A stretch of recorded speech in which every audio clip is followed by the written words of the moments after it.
Hello friends. இது கருப்பு மொச்சக்கொட்டை குழம்பு. இது எங்க ஊர்ல ஈரோடு பக்கம் சிக்னேட்டரி டிஷ்ஷு. இது பண்ணணும்னு உங்களுக்கு காமிக்கிறதுக்கு நைட்டே ஊற வச்சிருக்கணும்.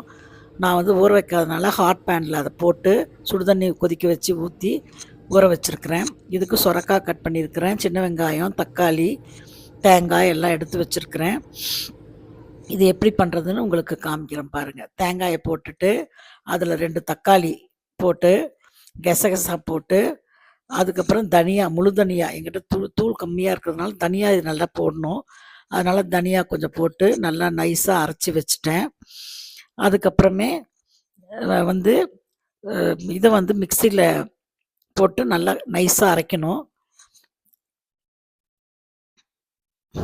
2 தக்காளி போடுறேன் பாருங்க. போட்டுட்டு, அப்புறம் ஒரு குக்கர்ல இந்த இது 2 மணி நேரம் ஊறின உடனே இது நல்லா ஊறிடுச்சு. அதுக்கப்புறம் இந்த சுண்டல போட்டுட்டு, இது நைட்டே ஊற வச்சோம்னா அப்படியே எடுத்து போட்டுறலாம்.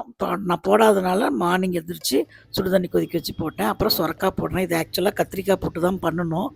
கத்திரிக்காய் இல்லாதனால சொரக்காய் போடுறேன். மஞ்சத்தூள் போட்டு, உப்பு கொஞ்சம் போடணும். சுண்டல்ல ஏறுறதுக்கு கொஞ்சூண்டு போடணும். போட்டுட்டு தண்ணி முழுகிற அளவுக்கு வச்சு குக்கரை ஆன் பண்ணி விடணும். ஆன் பண்ணி 3 விசில் கன்டினியூஸா வரும். அதுக்கப்புறம் ஸ்லோ பண்ணிட்டு ஒரு விசில் வரத்துக்கு விட்டு ஆஃப் பண்ணிடணும். ஏன்னா ரொம்ப சுண்டல் வந்து கொஞ்சம் சுடு தண்ணியில் இதானதுனால அழிஞ்சு போயிடும். அதுக்கப்புறமே ஒரு கிண்ணத்துல எண்ணெய் ஊற்றி கடுகு உளுத்தம்பருப்பு போட்டு கருவேப்பிலை போட்டு அது நல்லா வெடிச்ச உடனே கொஞ்சமாக எண்ணெய் ஊற்றினா போதும். ஏன்னா வெங்காயம் தாளிக்கிறதுக்கு தான், வணக்கிறதுக்கு தான். நான் மறுபடியும் கடைசியாக வந்து எண்ணெய் தாளித்து கொட்டுவேன். அதனால் வெங்காயத்தை நல்லா சின்ன வெங்காயம் நல்லா வணக்கணும். அதுக்காக தான் போடுறேன். அந்த சின்ன வெங்காயமும் கருவேப்பிலையும் வணக்கிறப்பயே கத்திரிக்காய் இருந்தால் கத்திரிக்காயும் போட்டு வணக்கிடணும். இப்போ கத்திரிக்காய் இல்லாதனால நான் சின்ன வெங்காயம் கருவேப்பிலை போட்டு நல்லா வணக்கி எடுத்துட்டு, அதுக்கப்புறமே சொரக்காய இது வச்சுருக்கேன் இல்லைங்களா, அது வந்து அப்போ கடைசியாக போடலான்னு சொல்லிட்டு போட போகிறேன். கடுகு உளுத்தம்பருப்பு போட்டுட்டு கருவேப்பிலை போட்டுட்டு சின்ன வெங்காயம் போட்டு நல்லா வணக்கி எடுக்கணும். எடுத்தோடனே தேங்காய் அரைச்சி வச்சுருக்கோம் இல்லைங்களா, அதை வந்து இதில் ஊற்றணும். ஏன்னா தேங்காய் வந்து அரைச்சி வச்சதை இதில் கொட்டிடணும். கொட்டிட்டு மஞ்சத்தூள் எல்லாம் முதலே போட்டிருக்கிறோம். அதனால் மிளகாத்தூள், தனியாத்தூள் கொஞ்சூண்டு பவுடர் போட்டுட்டு, அப்புறம் புளி கரைச்சி வச்சுருந்தேன் நல்லா கெட்டியாக. அதையும் அந்த தேங்காய் சாந்தோட ஊற்றி நல்லா அந்த பச்சை வாசனை போகிற முடியும் கொதிக்க வைக்கணும். ஆக்சுவலாக நாங்கள் வந்து இந்த கத்திரிக்காய் போட்டோடனே இந்த சுண்டல் வேக வச்சு வச்சுருப்போம், அதையும் போட்டுருவோம். எனது வந்து சுண்டலும் சொரக்காயும் நல்லா வெந்துறதுனால நான் கடைசியாக தான் அதை போட போகிறேன். இது கொஞ்சம் பச்சை வாசனை போயிட்டு புளியெல்லாம் ஊற்றிட்டு பச்சை வாசனை போன உடனே தான் ஊற்ற போகிறேன். இந்த டிஷ்ஷை வந்து எங்கள் வீட்டில் நிறைய பேர் பண்ணுன்னு சொன்னாங்க. ஏதோ பண்ணுற நல்லெண்ணெய் புளுசு பண்ணு, காமின்னு என் பொண்ணுங்க 2 பேரும் கேட்டாங்க. திவ்யாவும், சௌந்தர்யாவும். அப்புறம் என்னோட அண்ணன் பொண்ணு பிரியா, அவள் எக்ஸ்க்ளூசிவாக கேட்டுக்கிட்டே இருந்தா. நல்லெண்ணெய் புளுசு பண்ணுன்னு. இது வந்து ஈரோடு பக்கமாக பண்ணுவோம். அது எப்படின்னா எல்லார் வீட்லேயும் ஒரே நாள் பண்ணிகிட்டு இருந்தாங்க. அத வந்து மாத்தி, ஒவ்வொரு நாளும் ஒவ்வொருத்தர் வீட்டுக்கு பண்ணா தானே எக்ஸ்சேஞ்ச் பண்ணிக்க முடியும் எல்லாரும். அப்படின்னு சொல்லி, எல்லாரும் திங்கட்கிழமை ஒருத்தரு, புதன்கிழமை ஒருத்தரு, வியாழக்கிழமை ஒருத்தரு, அப்படி பண்ண பண்ண ஆரம்பிச்சாங்க. அந்த அளவுக்கு இது வந்து ஃபேமஸான குழம்பு. இது வந்து கருப்பா தான் இருக்கும். நான் வந்து சுண்டல வந்து 2 தடவ கழுவிட்டதுனால, அந்த கருப்பெல்லாம் கொஞ்சம் போயிடுச்சு. ஆக்சுவலா அந்த சுண்டல ஒரு தடவ கழுவிட்டு அப்படியே அந்த கருப்போடையே ஊத்துவாங்க. என் ஹஸ்பண்டுக்கு அந்த கருப்பா இருக்கிறது பிடிக்காதனால, நான் அந்த கருப்ப இது பண்ணிட்டு நானும் கருப்போட ஊத்தியிருக்கிறேன். ஆனா, அவங்க ஊத்துறது வந்து அப்படியே வெந்து கரு கருன்னு இருக்கும். அந்த சுண்டல் அப்படியே ஊத்துவாங்க. கருப்பா தான் இந்த சுண்டல் குழம்பு இருக்கும். என்னது வந்து எல்லோயிஷ் கலரா இருக்குது. ஏன்னா, என் ஹஸ்பண்ட் பிடிக்காதனால நான் ஊத்தல. இப்போ வந்து தேங்காய் அரைச்சு வச்சிருக்கோம் இல்லைங்களா, அதையும் ஊத்தணும். அப்புறம் புளி தண்ணி வந்து புளிய நல்லா கரைச்சு வச்சிருக்கிறேன். அதையும் இதில ஊத்திடணும். ஆக்சுவலா வந்து கத்திரிக்காய் போடுறதுன்னா, இந்த வெங்காயம் போடுறப்பயே கத்திரிக்காய போட்டு கொஞ்சம் வெந்த உடனே தேங்காய் அரைச்சு ஊத்தி எல்லாம் பண்ணணும்.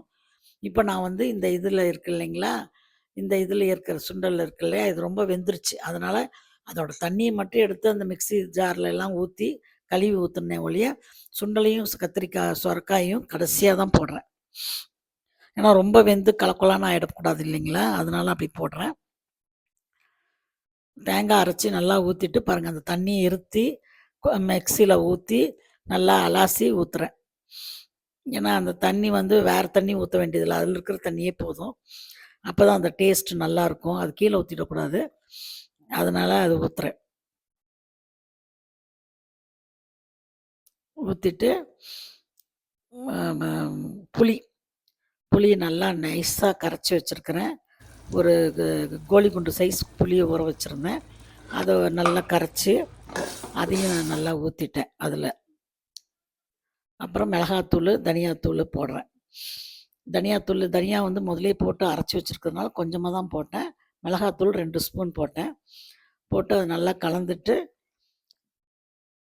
புளிய நல்லா கரைச்சு, நல்லா பெசஞ்சு, நல்லா கரைச்சு அதில ஊத்திடணும். அது நல்லா ஒரு கொதி கொதிச்சு, அந்த பச்சை வாசனை போகணும். அப்பதான் வந்து அந்த சுண்டலையும், சொரக்காவையும் எடுத்து அதில போடணும். அப்பதான் நல்லாருக்கும். எங்க அண்ணன் பொண்ணு, எங்க பொண்ணெல்லாம் பார்த்துட்டு இருந்தாங்கன்னா, "என்னடா கருப்பா இல்லையே சுண்டல் குழம்பு, நல்லெண்ணெமல் புழுசு." அதுக்கு பேரே நல்லெண்ணெமல் புழுசு. கருப்பு மொச்சை குழம்புன்னு தான் பேரு. அது ஏன் இல்லன்னு கேட்பாங்க. நான் வந்து அது தண்ணி இருத்துனதுனால அது கருப்பா தெரியல. இல்லைன்னா கருப்பா தெரியும். இத போட்டுட்டு, இது நல்லா ஒரு கொதி கொதிக்கிறதுக்கு தட்டம் போட்டு ஸ்லோல வச்சு, நல்லா அந்த பச்சை வாசனை போற முடியும் ஒரு கொதி கொதிக்க வைக்கணும். கொதிக்க வச்சா தான் நல்லாருக்கும். தட்டம் போட்டு மூடி வச்சிருக்கிறேன். ஸ்லோவா. அது நல்லா கொதிச்ச உடனே, அத எடுத்து அப்படியே கொட்டணும். பாருங்க சொரக்காய் இருக்கிற இடமே தெரியல. அத்தனைக்கும் பெரிய பெரிய சொரக்கா துண்டா தான் கட் பண்ணேன். அப்படி இருந்தாலும் எல்லாம் அழிஞ்சு போயிடுச்சு. அதனால தான் கத்திரிக்காய் வந்து எப்படி போடணும்னா, சுண்டல மட்டும் வேக வச்சுக்குவோம் குக்கர்ல. கத்திரிக்காய வந்து வெங்காயம், தக்காளி வணக்குறப்பயே அதையும் வணக்கி, மஞ்சத்தூளு, மிளகாத்தூளு, தனியாத்தூள் எல்லாம் போட்டு, அத ஒரு கொதி கொதிச்சுட்டு தேங்காய் ஊத்திட்டு, அதுக்கப்புறமே அ புளிக்கு ஊத்திட்டு, அப்புறம் சுண்டல் எடுத்து போடுவோம். அப்படிதான் பண்ணுவோம். பாருங்க நல்லா கொதிச்சிடுச்சு. கொதிச்சு நல்லா அந்த ஸ்மெல் எல்லாம் போயி, அந்த நல்லெண்ணெமல் புளுசு வாசனை கும்முன்னு வருது. அது வரப்போ, அது திறந்து பார்த்துட்டு, பாருங்க நல்லா கொதிச்சிடுச்சு, நல்லா வருது.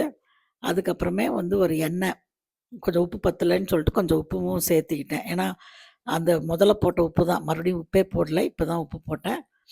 அதுக்கப்புறமே ஒரு கடாயில எண்ணெய் ஊத்தி, கடுகு, உளுத்தம்பருப்பு, கருவேப்பிலை போட்டு தாளிச்சு, அதில ஊத்தணும். அப்பதான் வந்து அந்த ஸ்மெல் எல்லாம் போயி, அது நல்லா கும்முன்னு வாசனை அந்த குழம்பு வாசனை வரும்.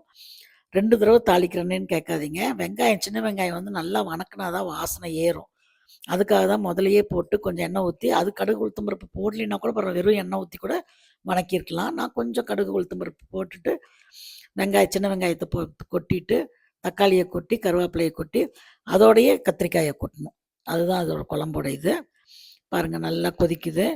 கொதிச்ச உடனே இறக்கி வச்சிட வேண்டியது தான். இதுதான் நான் இந்த குழம்பு. இது எக்ஸ்க்ளூசிவா என்னோட 2 பொண்ணுங்களுக்கும், திவ்யா சௌந்தர்யாவுக்கும், பிரியாவுக்கும் நான் இத செய்றேன். ஏன்னா, அவங்க தான் கேட்டுக்கிட்டே இருந்தாங்க. "ஏதேதோ பண்ற, காளான் ரைஸ் பண்ற, அத பண்ற, நான்வெஜ் பண்ற. இந்த மாசம் புரட்டாசி மாசம் ஒவ்வொரு தடவ ஒவ்வொரு வெஜிடேரியன் டயட் பண்ணு. அதுல முதல்ல இந்த நல்லெண்ணெய் புழுசு பண்ணு" அப்படின்னாங்க. அதுக்காக இன்னைக்கு அது பண்ணணுங்கிறதுக்காக, அது நைட்டே ஊற வைக்கல. காலையில தான் திடீர்னு நெனச்சேன். கத்திரிக்காய் வேற இல்லையேன்னு நெனச்சேன். இருந்தாலும் பரவால்ல சொரக்கா போட்டாலும் நல்லா தான் இருக்கும். இதுக்கு சொரக்கா போடலாம், கத்திரிக்காய் போடலாம். ஒண்ணுமே இல்லைன்னா உருளைக்கிழங்கு கூட 2 அறுத்து போடலாம். அதுல ஒண்ணும் தப்பு இல்ல. பட் கத்திரிக்காய் போட்டா அது ஒரு டேஸ்ட் தனி. கத்திரிக்காய் வந்து முழுசு முழுசா தான் போடணும். 4ஆ கட் பண்ணி தான் போடணும். அதுதான் நல்லாருக்கும். இது கருவேப்பில போட்டு பாருங்க, மறுபடியும் தாளிச்சு கொட்டிட்டேன். கொட்டிட்டு நல்லா ஒரு கொதி கொதிக்குது பாருங்க. நல்லா தர தர தர தர தரன்னு கொதிச்சு அந்த ஸ்மெல்லு நல்லா கும்முன்னு வாசனை வரும்.